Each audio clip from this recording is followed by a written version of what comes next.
পড়তেও জন্য পারি না। আল্লাহকে আমরা বুঝাইতে চাইলাম, আল্লাহ শুনেন, বুঝাইতে চাইলাম, আল্লাহ আপনি শুনেন।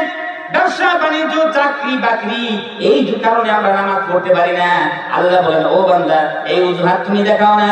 রিজালুল লা তুলহিহিম তিজারাতু ওয়ালা বাই'উ আন যিকরিল্লাহ ওয়া ইকামিস সালাতি ওয়া ইতাইজ যাকাত ইয়াখাফুনা ইয়াওমান তাতাকাল্লাবু ফীহিল কুলুবু ওয়াল আবসার।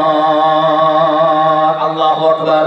আল্লাহ সুবহানাহু ওয়া তাআলা বলেন যে আমার এমন বান্দা আছে, দেখো, চারবার চাকরি বাকরি ব্যবসা বাণিজ্য, তাদেরকে নামাজ থেকে দূরে রাখে না, তাদেরকে আল্লাহর জিকির থেকে দূরে রাখে না, যাকাত থেকে দূরে রাখে না।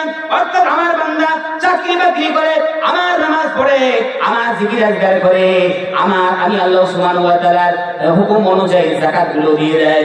আমার এমন বান্দা আছেন যারা চাষবাস করে, তারপর নামাজও পড়ে, আমি আল্লাহ জিকির আজগার করে, যাকাত তারা দিয়ে দেয়। কিয়ামতের ময়দানে তাদের বিশ্বাস আছে। আমার এমন বান্দা আছে যারা নাকি ব্যবসা বাণিজ্য করে, তারা কিন্তু দেখা গেল ব্যবসা বাণিজ্য করলো, নামাজ পড়ে, জিকির আজগার করে, যাকাতও দিয়ে দেয়। এমন বান্দা আমার কম নেই, বলে সুবহানাল্লাহ।